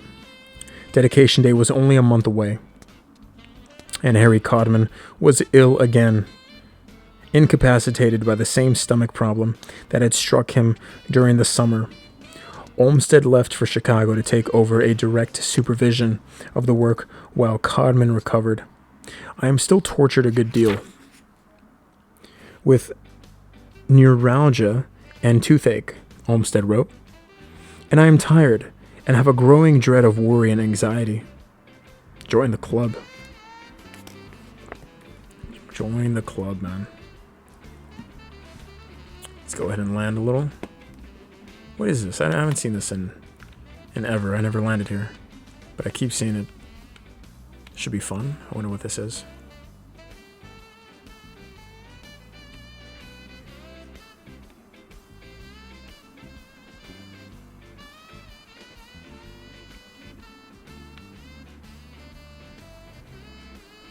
Is there a jump pad around here?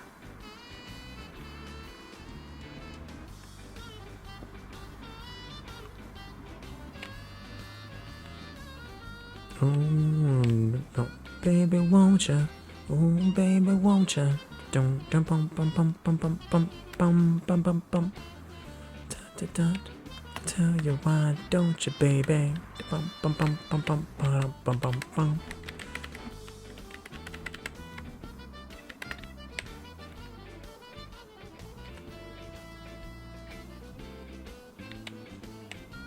Why don't you, baby?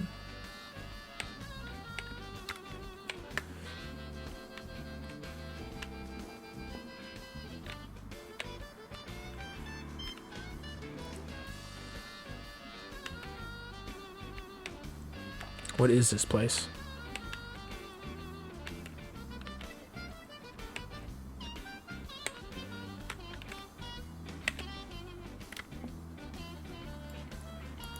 Oh, can I go in here? Why can't I go in here? Hello? What?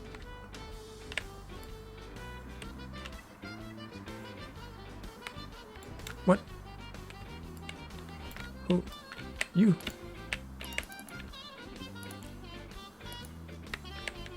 Really? Really?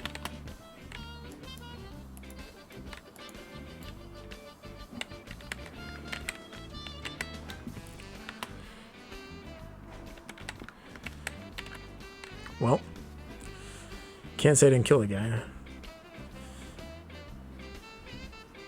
I'm not sure what that was, but I would like to know. I have no clue what that is. I've never been there. Let's keep reading this last chapter of the day. I kind of want to watch this fight.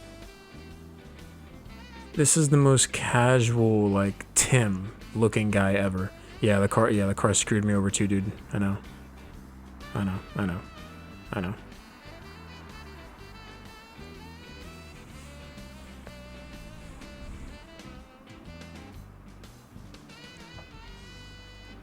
Oh, dude.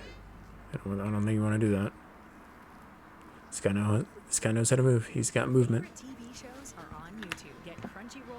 Why would I watch television on YouTube? Why? Just nobody would. Let me see this right here. Oh, I like that.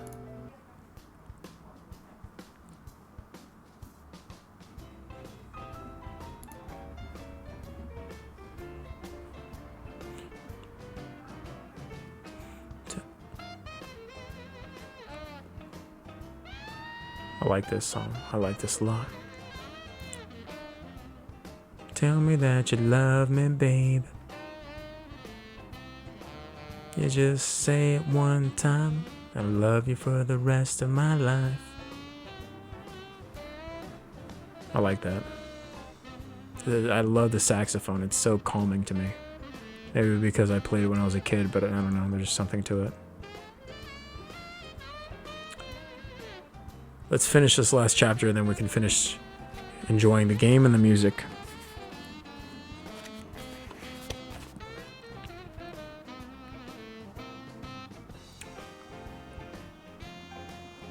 In Chicago, he found a changed park. The mines building was furnished, as was the fisheries building. Most of the other buildings were well underway, including, incredibly, the giant manufacturers and liberal arts building, where hundreds of workers swarmed its scaffolds and roofs. The building's floor alone had consumed 5 train car loads of nails.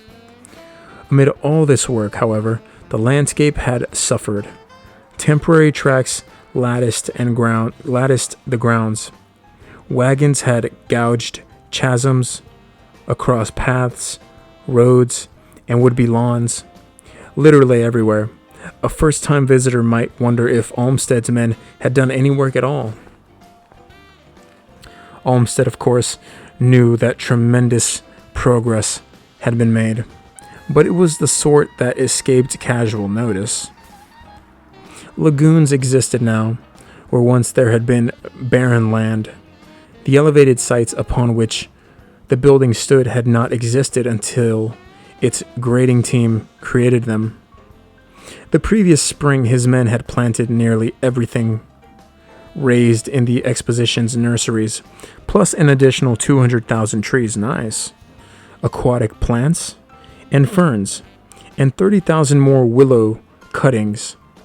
All this under the direction of his highly named head gardener, E. Den.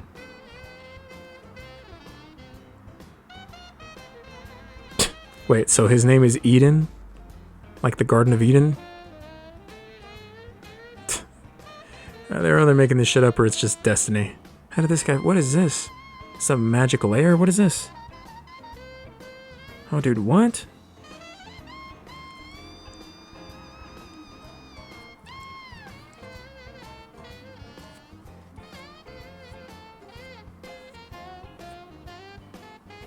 Tell me you're not addicted to Fortnite.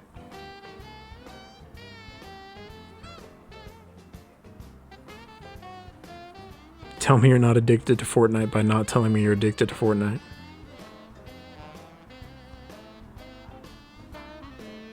Jeez, man.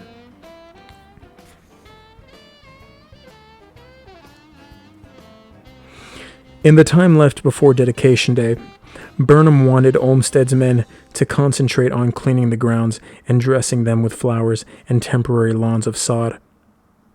Actions that Olmsted understood were necessary, but that clashed with his career-long emphasis on designing for scenic effects that might not be achieved for decades. Of course, the main work suffers, he wrote. One indisputably positive development had occurred during his absence, however. Burnham had awarded the boat concession to a company called the Electric Launch and Navigation Company, which had provided a lovely electric vessel of exactly the character Olmsted wanted. On dedication day, even the press was polite enough to overlook the stark appearance of the grounds and the unfinished feel of the manufacturers and liberal arts building. To have done otherwise would have been an act of disloyalty to Chicago and the nation. The dedication had been anticipated nationwide. Francis J. Bellamy, an editor of Youth's Companion, thought it would be a fine thing if on that day all the school children of America in unison offered something to their nation. He composed a pledge that the Bureau of Education mailed to virtually every school. As originally worded, it began, "I pledge allegiance to my flag and to the republic for which it stands." A great parade brought Burnham and other dignitaries to the manufacturers and liberal arts building, where a standing army of 140,000 Chicagoans, such a weird way of wording it, Chicagoans. It's like Wisconsinites. Just people of Wisconsin. Can't you just speak English, you know? Filled the 32-acre floor. Shafts of sunlight struck through the rising mist of human breath. 5,000 yellow chairs stood in the red carpeted speaker's platform, and in these chairs sat businessmen dressed in black, and foreign commissioners and clerics in scarlet, purple, green, and gold. Ex-mayor Carter Harrison, again running for a 5th term, strode about, shaking hands, his black slouch hat raising cheers from supporters in the crowd. At the opposite end of the building, a 5,000 voice choir sang Handel's Hallelujah, chorus to the accompaniment of 500 musicians.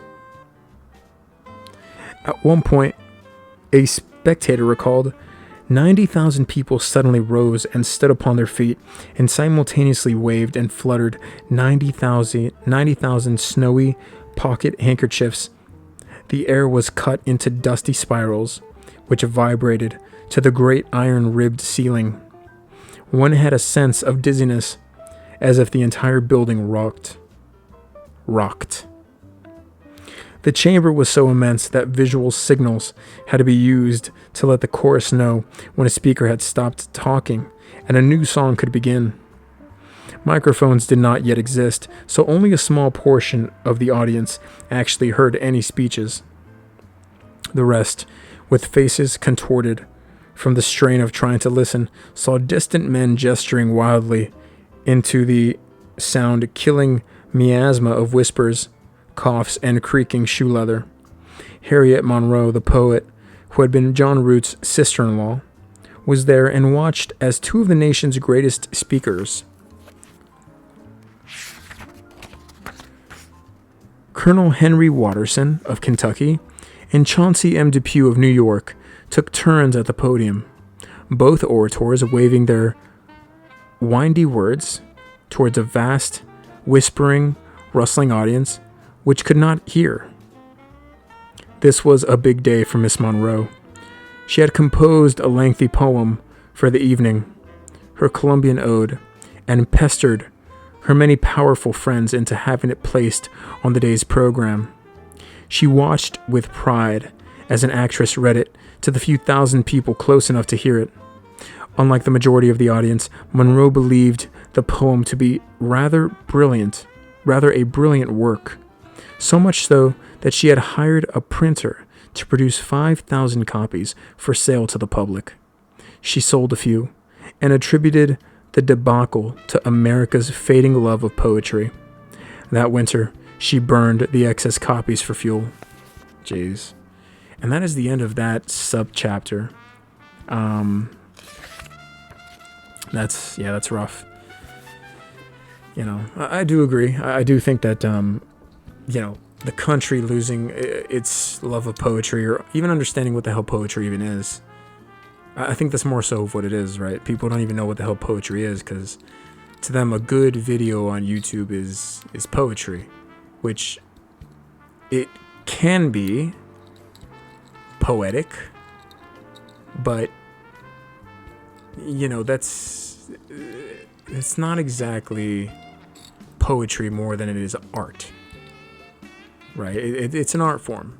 Poetry is a little different. Poetry is like I see it as a short story that sends you in all the different directions that a normal, typical novel can send you, right? So that's kind of the way that's my 2 cents, I guess. Nevertheless, let's jump on with Deadpool here. What's he been up to? He's playing like me, man. I'm starting to realize, like, when I see these players play, I'm like, this is who you go up against sometimes. So don't put yourself down so much, because these dudes might be camping. You might not hear them. You might not see them. And look at the loadout he's got. Gosh, man. If this guy comes up behind you because he's been creepy crawling his whole way through the game, you're cooked. One shotgun, yeah, do that to somebody's head and you're done. Look at that. Enhanced collateral, enhanced shotgun, enhanced or super legendary, whatever that is. Hollow and a bat. I mean, this dude's loaded, man. The worst thing that could happen to the sky is the circle not going where he needs it to go. Just enjoy the music, I guess.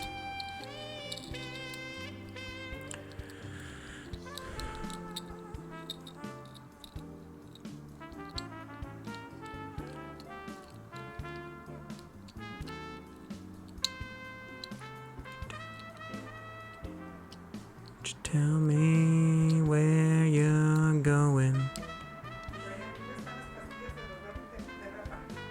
Kitchen. Kitchen table. Oh, ¿qué pasó ahí? ¿Por qué sale así? ¿Qué hizo? Oh, es el plan. Oh, es el... Tenga, perdona. ¿Cómo vas a estar bien?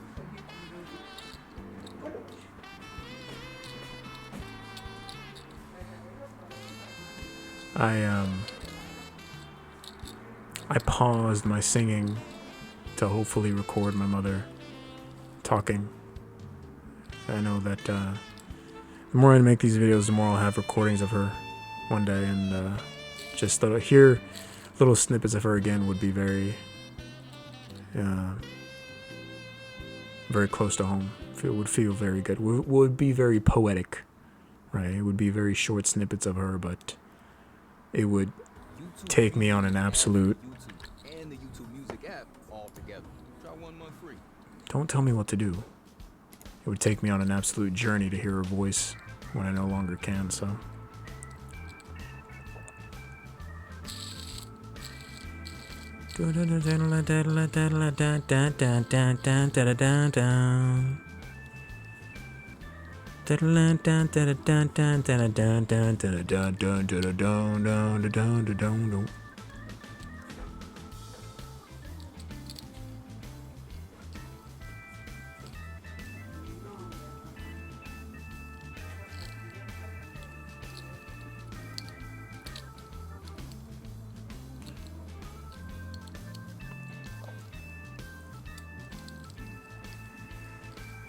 Go ahead now. Don't. Don't. Go get that chug jug behind you. Oh, sweet music. That guitar is ripping, man. Bend the air, brother. Bend the air. No, you're not gonna get this, dude. Take the jump pad. Take the jump pad. Take the jump pad. Take the jump pad. Take the jump pad. Take the jump pad. Jump pad. Good move. Great move. Great move. Go to the other side of the map. Other side. Don't even worry about this middle ground. Don't worry about middle ground. Go to high ground. Great move, Deadpool.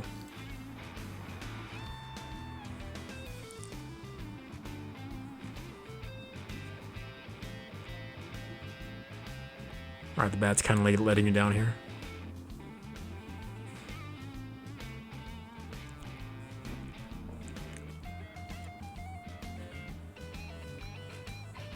This is fantastic positioning. No, you don't have to move. You don't.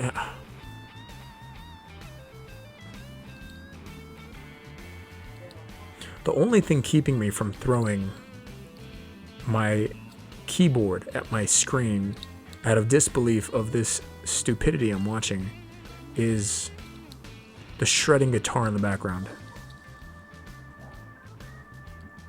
I like this instrument too. I think it's like an electric piano, maybe.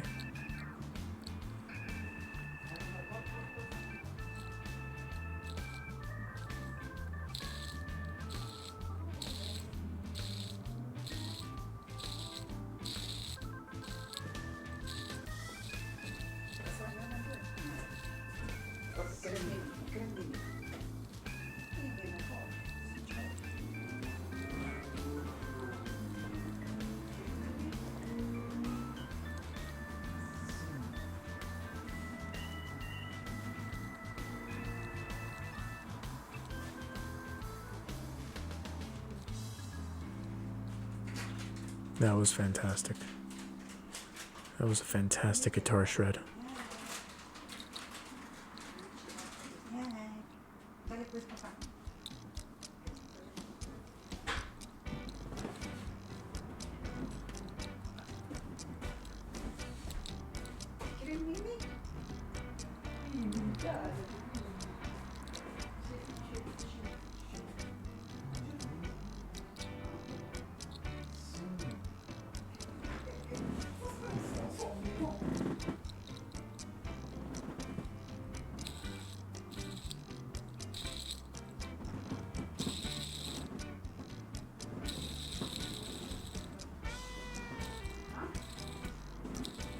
¿Ya te la sacaste?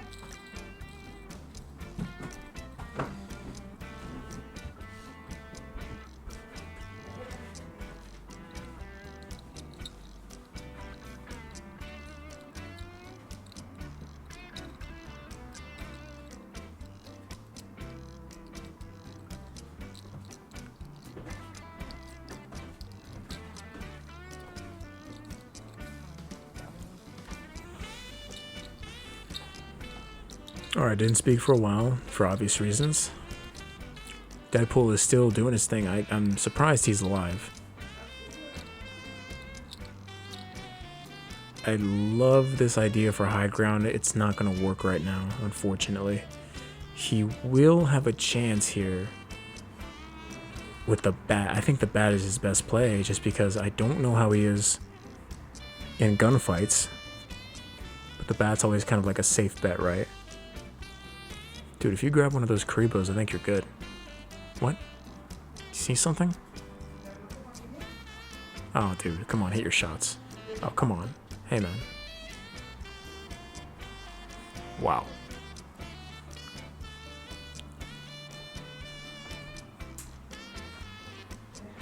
This is a great... No. This is a great play. You don't have to move. You don't have to move.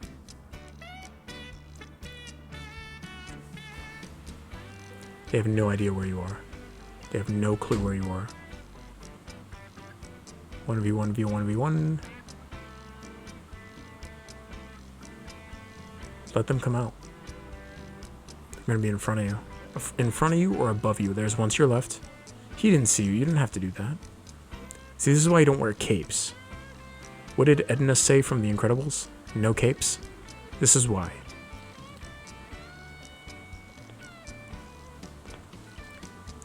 He didn't see you run away, but he might have saw your cape.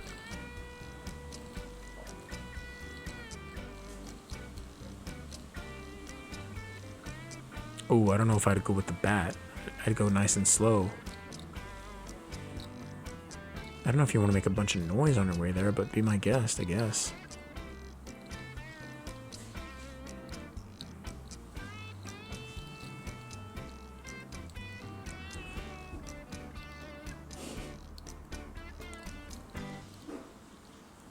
You're risking a massive play here.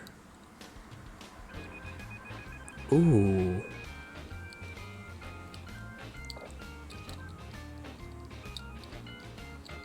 Oh, play it.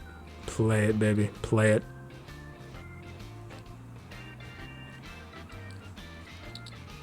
Don't get hit by that storm. Don't worry about that guy. Don't worry about that guy. No, you don't have to shoot. Let the other dude. Yeah, let the other dude worry. Get behind that rock. Go ahead. No. Yeah, take shots. Take shots. Oh, brother, oh my god, your shots. Your shot selection is just incredibly bad. You better swing that thing right. Go ahead, just swing. Just swing. No, you don't want to do that. Don't do that to yourself. You're dead. Stupid move. This dude won. Oh. This dude won because the other two lost. Oh, I guess that's the way the cookie crumbles sometimes. Alright, thank you for watching. Until next time. Adios.